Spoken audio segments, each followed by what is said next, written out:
Alright guys, welcome back to Strong Successful Male. So for today, I'm going to go over an email that was sent from a subscriber.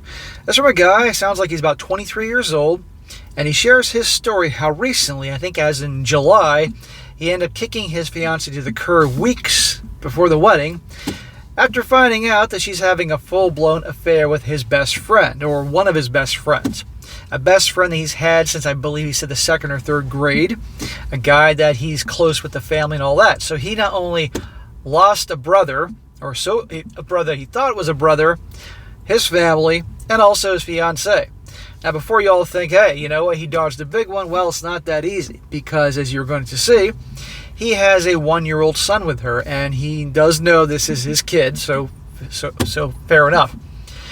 And now he's working on getting over this whole betrayal on multiple fronts, and obviously trying to get custody of his son, full custody, because you're going to see the gal is just garbage, and so is that guy, and the family, it's a bad situation too. And I thought this would be a very good one to go over here, guys, to show important lessons of what not to do, and also tips on what to do when everything falls out from underneath you.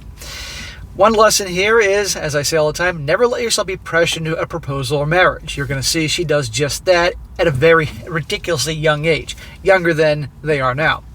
Number 2, never get married young. I say it all the time, there's no rush, no point. I don't care if you get the girl pregnant. Even if it is your kid, you don't need to get married. This isn't the 1940s anymore. This isn't the age of your grandparents. They just rush into it because you got married. You can take care of the kid together. You don't have to get married.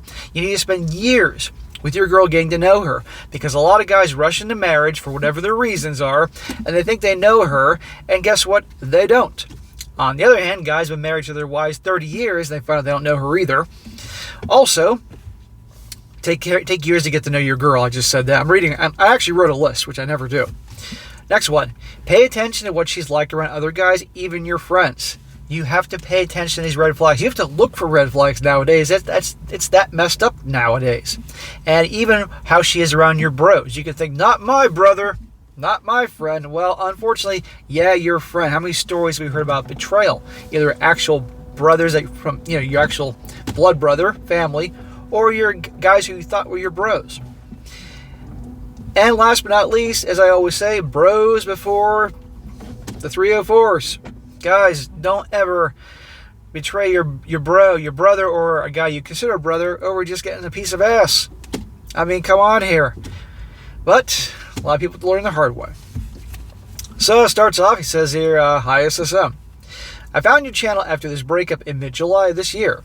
It gave me a pickup and taught me about many of the mistakes that I made en route to this outcome.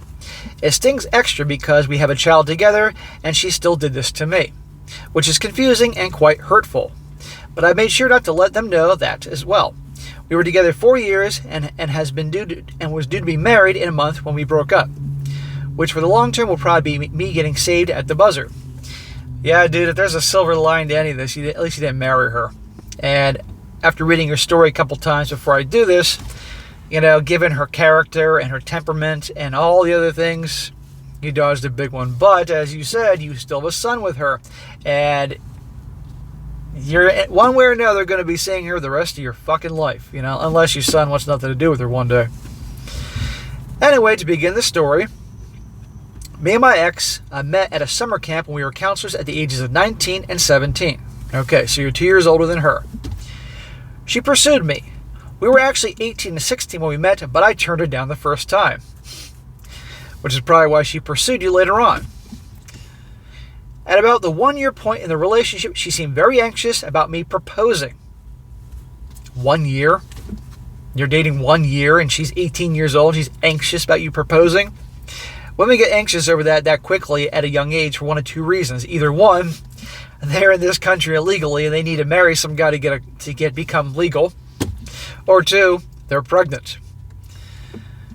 I now know this is a red flag. And on May 8th of 2021, I popped the question to her on her birthday at a steakhouse in front of mine and her families. Smack, smack, smack. 1 year? You proposed after 1 year, barely even knowing her? I got a pair of shoes that I know better after 1 year than you knew her. Come on, dude. And being pressured into it? No man should ever be pressured into anything. I don't care how good looking she is. I don't care how amazing she is in bed, and she probably wasn't that great. What's the deal? And then what? So then you did a public proposal Outback or some steakhouse. Honest to God. Yeah, I know you know now that was a bonehead decision looking back, and I'm glad you now know that. But still, guys, never do this. Anyway, here come the sirens. Can you hear them? I can't escape this wherever I go. It says here, she said yes, and it was all happiness. No, it was all madness. In March of 2022, she found out she was pregnant. He is mine, thankfully, and our beautiful boy was born in November, and he's my entire world. Now, I did the math earlier with the months that he described, and technically she wasn't actually pregnant at the time. She was pressuring him to get married, unless he gave me the wrong time frame. But regardless, got the pregnancy pretty darn soon after she started pressuring him to get married. But anyhow, and he's my entire world. I would have described our relationship that was very good. We seemed like a perfect match that balanced each other out. You sure about that? I was the outspoken, passionate one that could run a little hot at times, and she was much quieter, gentle force. But I couldn't be more wrong. After our Jack and Jill in June is when I first noticed the behavior changes.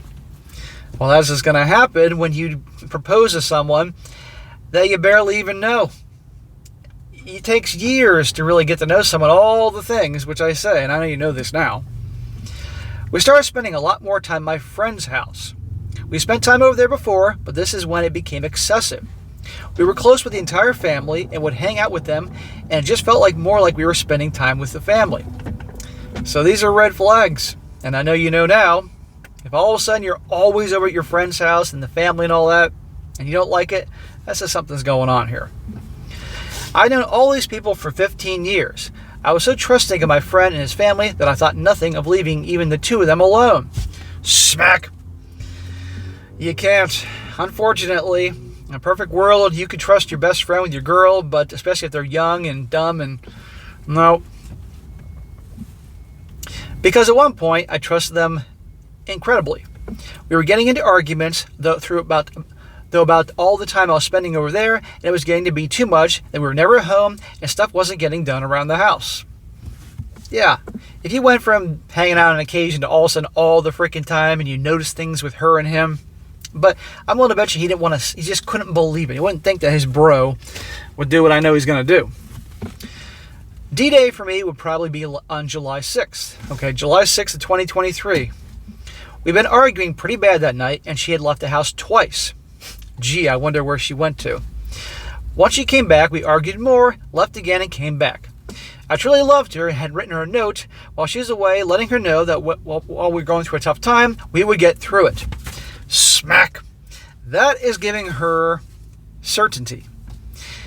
If you give a girl too much certainty, it doesn't play well for you. Who gives girls certainty? Nice guys. Who gives them uncertainty? Bad boys. Who do they chase after? The bad boys. Why? They give them uncertainty, they're unpredictable, the butterflies, they don't take their shit. She started pressuring you for a proposal. After 1 year, you caved and proposed at Outback or some steakhouse. I'm guessing it probably was Outback. At least it wasn't Friendly's or McDonald's. But she deserved it at McDonald's, honestly. But anyhow, 1 year, you gave it into her, that gave her certainty. Amongst all the other things, then you're fighting, she's acting like an a-hole, and you're leaving her a note saying, well, we'll get through this. This just tells her, I can act like a total bitch, and this guy's still going to be here. No, you can't do that type of things, guys. Anyhow.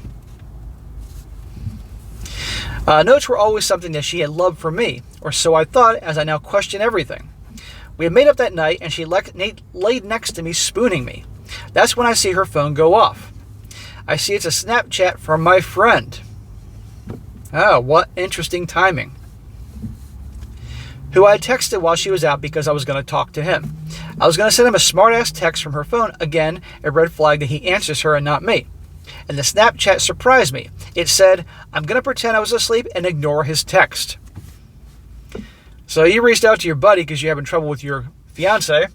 You're not hearing from him, but he's messaging her. And there you go, right then and there. They have a whole separate thing going on. What a fucking scumbag. You should beat his ass.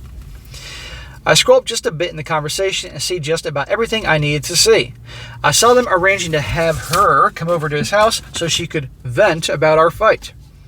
I scroll up a bit more and I see "I love yous" exchanged. Him telling her how hot she is, how he'd love to be that seatbelt, talking about his insecurities and other stuff.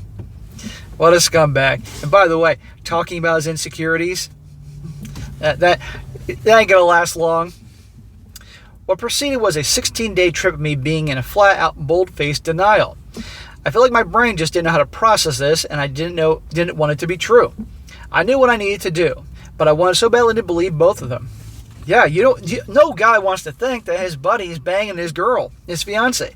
And no guy wants to think his fiancée, who he loves and has a kid with, would do such a thing with his bro. I can see how some guys just, going full in denial, but you can't. It's right there in front of you. Because everything I knew up to this point was about to be totally shattered. Friendship I had since I was in second grade, and a relationship that was supposed to be a marriage that has a child involved. God, if you didn't have a kid with her, as heartbreaking as it was with the friend and her, you could just done. But you had the kid with her. I finally left on July 21st. Good for you, brother. I know that was hard. After she refused to cut him off. That tells you everything. She hasn't shown me one sign that she cares or ever cared, quite frankly. I'm honestly wondering if any of it was even real. Of course, his family all played dumb. I actually initially believed them that maybe they didn't know about it, but I thought it best that they were ignoring the obvious. So now your fiancé, your bro, and the family, obviously you can't trust them. This poor guy, I feel bad for him. The following day, they all, her, him, and his adopted brother, went on a weekend trip that I was originally supposed to go on. His adopted brother, who thought something was weird for a while and felt for me, snapped a picture of the two of them with their arms all over each other in Walmart. Walmart? They got all romantic in Walmart? Maybe that could be Walmart's new marketing campaign, bringing lovers together or some bullshit like that. That was a smoking gun. I eventually realized that family over there did not have my back the way that they thought as they happily moved her in. Oh my God, now she's living with them? Because they had this weird obsession with my son, I don't know if it's empty nest syndrome or what. They also helped her get a BS order protection with lies all over it. She got a restraining order against you, of all people, probably because you said you guys were fighting a lot, and she probably whipped up the waterworks and said all this BS, and they were the witnesses. Which will blow up in their faces because I have photos and screenshots that contradict it. It even came to light later because a CPS worker, someone had called on her and made some allegations, making me aware that my child apparently sleeps in a bedroom with my former friend's parents. You need to do everything you can to get your kid away from her full custody, and we're not done yet. At the very least, family court is looking good for me as she is financially unstable and basically nothing without me as I was the sole provider. Oh, thank God you didn't marry her. She moved in with them, and they are planning to move into their old house, which is a dumpster fire that should probably be condemned. They won't be expecting the phone call to code enforcement when it gets condemned. Again, if your child is over there and she already had a complaint against her, they're moving into a house that should be condemned, this will be on your side. You got to get this kid out of there. As of right now, I think they sleep in either his parents' garage with his bed in it, real winter, or the camper in his parents' driveway. He can't hold a job and has zero direction. I had a decent job, a 2-bedroom apartment, 2 vehicles, one for her to use. Thankfully, both in my name. That's all I can really think of. Now I'm just trying to move forward with life and get through every day and be a good father to my son. Okay, so let's review. Aside from the fact that they're both scumbags, she has no job, she has no money, or really not much at all. Your former friend can't hold a job, he's a lowlife. The family sounds like real winners. They're moving into some place that should be condemned. Your former fiance and bro are sleeping in a camper outside or in the garage. That's going to be nice in winter. And your baby's there? No, I don't see how. Well, okay, this world's screwed up, but you should be using all this, and I know you are, to get full custody of your baby, and she can never see that kid ever again. I hope like hell you live in a more reasonable location that can help you, and that will be on your side. But big shocker, she chases after the friend who obviously has no direction in life, nothing going for him. Meanwhile, this guy even though he shouldn't have proposed to her and been with her in the first place. He's doing well for himself. He can take care of things. 2-bedroom apartment, 2 cars. He can take care of the bills, take care of her, take care of the baby. And this is what he gets. So, guys, well, bro, I'll go back to the lesson in a second. Bro, here's what you need to do. Obviously, do everything you can. Okay, if it's going to cost you a lot of money, so be it. This is your son. Take care of him. Obviously, you have an attorney. Obviously, you're seeking a counsel on this. You got to be ruthless. That's all I can say. You got to be ruthless to get your son back. And hopefully, given the circumstances what you described, it should make things easier for you. It'd be a lot harder if she had a decent job, made decent money, and an apartment of her own and everything. That'd be different. But this, you got to get your son out of there. I mean, seriously, I can't imagine. You never know what could happen to him, really. And then at that point, then take it day by day. You're a young guy, 23 years old. You can bounce back. And you can be the most amazing father ever. But regardless, there's lots of lessons here. And I know you know this, but I got to say it again, guys. And the lessons of this story. Never be pressured into a marriage, a proposal, even a relationship. If it's not what you want at that point in time, don't do it. Okay? And you cave, admittedly, they'll lose respect for you. Right here. Like I said as well, you need to spend years getting to know your girl if you're even going to consider getting married. You proposed after 1 year. Again, I said I got a pair of sneakers I knew better than what you knew of her. And it takes years to really get to see what people are like during life's thick and thin, the hardships and all that. It's easy. It's like these stupid reality shows when these people meet and they fall in love after a month and want to get married. Yeah, because it's all fantasy and they're being flown all over the world to Paris and Rome and all these other places, Lord knows where, and they're all romantic. That ain't life. Life is when, somebody loses their job or somebody gets sick or, you got a $10,000 bill on your house for something that needs to be fixed, or problems with the kids, or all sorts of things that life throws at you. Then you know who that person is in terms of how they handle it or how they are supportive to you and many things, not just the honeymoon period. That's why they call it the honeymoon period. But anyhow, don't let yourself be pressured into that. And also, as I said before, don't let your girl hang around with your bros or your other guys. I made that abundantly clear. It's sad, but just how many stories have I done? Or you guys have maybe experienced in this, where your girl cheated on you with an actual brother or cousin, a family member, or one of your friends. It's horrible. And as I said again, and I've said this before many times, bros before the hoes. It's the end of the video, so I can say this now. YouTube is more sensitive in the beginning. You can't do that, guys. We got to be better than the way the gals behave, okay? It's terrible. Finding a guy, someone that has your back, like a brother, that's rare. It's rare to have somebody you click with that well and has you back. And to throw it all away over some piece of ass, at the end of the day, you want to get some, hire a professional, really, as opposed to screwing over your bro. And I know there's guys out there that have done that, and they feel bad now, and there's no ever going back to that. So, bro, I wish you the best. Do everything you can to get your kid, and you have your life ahead of you. Okay, you're young, and it's going to be tough because you're obviously raising that kid. You have a good support system with your parents. I'm assuming you do. And go from there. But don't ever rush into anything ever again. Thank God at least you're not marrying her. And handle it the best you can. But let me know down the road how you're doing. I'm sure we all want to hear about that. And any guys out there in the family courts that can give some of this guy advice, please do in the comment section, because he could definitely use some help. All right, guys, that is it for today. Be sure to comment down below. Let me know what you think about this. And be sure to like the video, share with your friends, and subscribe. And I'll catch you next time.